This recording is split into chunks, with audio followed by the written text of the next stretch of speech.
আপনারা জানেন যে আমাদের সুন্দরবন এলাকায় যেটি মান্দারবাড়িয়া সুন্দর মানে বন বিভাগের একটি ছোট ক্যাম্প অফিস আছে সেখানে।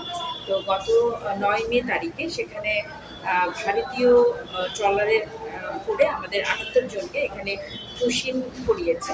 তো আমরা এই বন বিভাগের মাধ্যমে বা কোস্টগার্ডের মাধ্যমে খবর শোনার পরে আমি যেটা জেনেছি যে তাদের মানবিক সহায়তার প্রয়োজন, যেটা তাদের খাবারের এবং চিকিৎসা সহায়তার প্রয়োজন ছিল।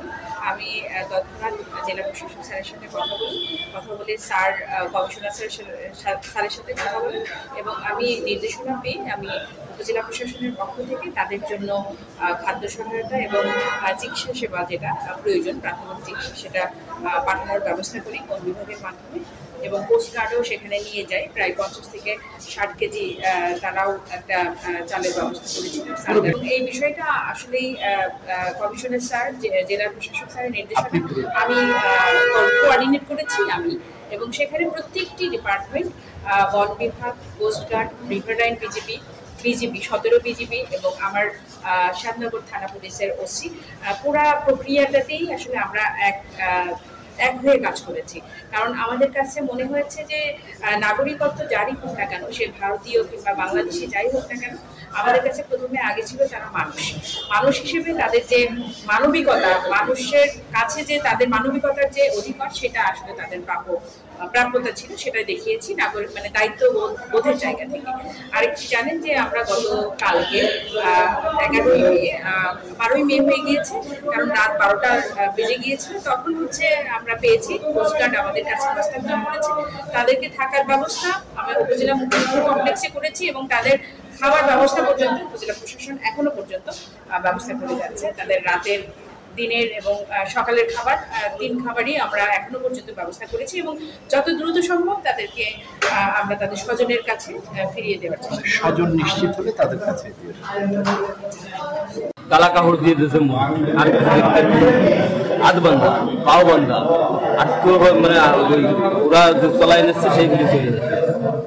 আর ওই ধরে দিয়ে তারপরে ওই গরু খালি একটু সিঁড়ি চলে, তারপরে যে কিসের মধ্যে নিল, তারপরে যে সময় আমাকে একটু মানে আসলো জ্ঞান আসলো, খাতি দেওয়ার সময় একটু চোখ বলে ওই সময় বুঝতে পারলাম যে আমরা নেবি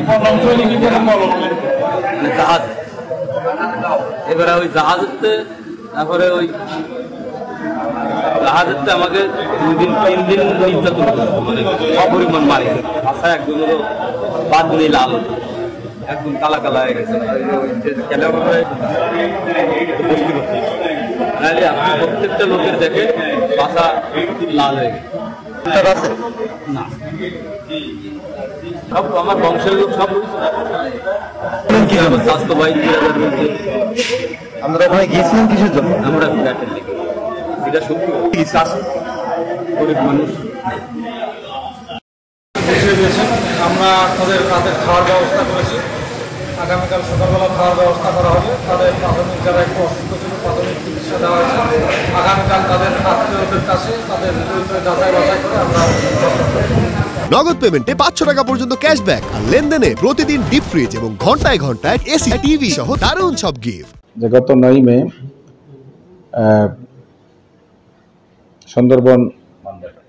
সুন্দরবনের মান্দারবাড়ি এলাকায়, আমাদের শ্যামনগরে অবস্থিত সুন্দরবন মান্দারবাড়ি এলাকায় ভারত কর্তৃক কিছু নাগরিককে বা কিছু মানুষকে পুশিং করা হয়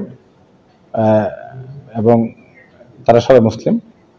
এবং এর প্রেক্ষাপটে আপনারা জানেন যে ভারত পাকিস্তান যে যুদ্ধের যে একটা বিষয়, সেটাকে ঘিরেই এই কাজটা হয়েছে। তো ভারত কর্তৃপক্ষ এই 78 জন মুসলিমকে এই বাংলাদেশে এই সুন্দরবন এরিয়াতে পুশিং করে এবং তাদেরকে ব্যাপক মারধর করে এখানে তারা ফেলে রেখে চলে যায়। তো আমাদের কোস্টগার্ড তাদেরকে উদ্ধার করে এখানে ফরেস্ট ডিপার্টমেন্ট ছিল তাদের অফিসে তাদেরকে আশ্রয় দান করে। তো আমি এই সংবাদ শোনার পরপরই আমাদের স্থানীয় প্রশাসন, বিশেষ করে শ্যামনগরের উপজেলা নির্বাহী অফিসার, তাকে বলি যে এখানে খোঁজ নিতে, এবং আমি জানতে পারি যে এখানে এই 78 জন পুশিন মুসলমান, তো তারা বেশ মানে খাদ্য সংকটে আছে এবং তারা চিকিৎসার সংকটেও তারা আছে। তখন আমি দেখলাম যে আসলে মানুষ হিসেবে তো আমরা এটা ভারত না বাংলাদেশ সেটা তো দেখার বিষয় নেই। মানুষ হিসেবে আমরা কে মুসলমান কে হিন্দু সেটা দেখার বিষয় না। আমরা মানুষ হিসেবে সবাই আসলে মানুষ বিবেচনা করি, অর্থাৎ মানে হিউম্যানিটেরিয়ান যে চিন্তাধারা থেকে আমি ভাবলাম যে তাদের মধ্যে কিছু খাবার বিতরণ করা দরকার। তো তাৎক্ষণিকভাবে আমি উপজেলা নির্বাহী অফিসারের মাধ্যমে ওইখানে কিছু শুকনো খাবার পাঠাই। পরবর্তীতে কোস্টগার্ড তারাও চাল ডালের ব্যবস্থা করে এবং সেখানে খিচুড়ি এরকম খাদ্যের আয়োজন করে এবং আমরা চিকিৎসার ব্যবস্থা তাদের করি। তো ফলে তারা যে একটা দুর্যোগ অবস্থা ছিল সেটাতে তার পরিত্রাণ পায়। তো পরবর্তীতে তাদেরকে কোস্টগার্ডের মাধ্যমে আমরা শ্যামনগরে নিয়ে আসি এবং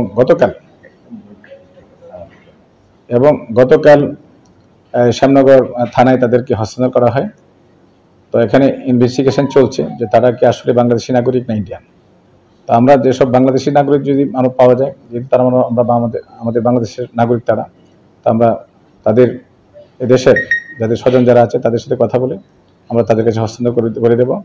আর ইন্ডিয়ান নাগরিক যদি পাওয়া যায় সেটা আইন মোতাবেক আমরা যে ব্যবস্থা সেটা আমরা করব।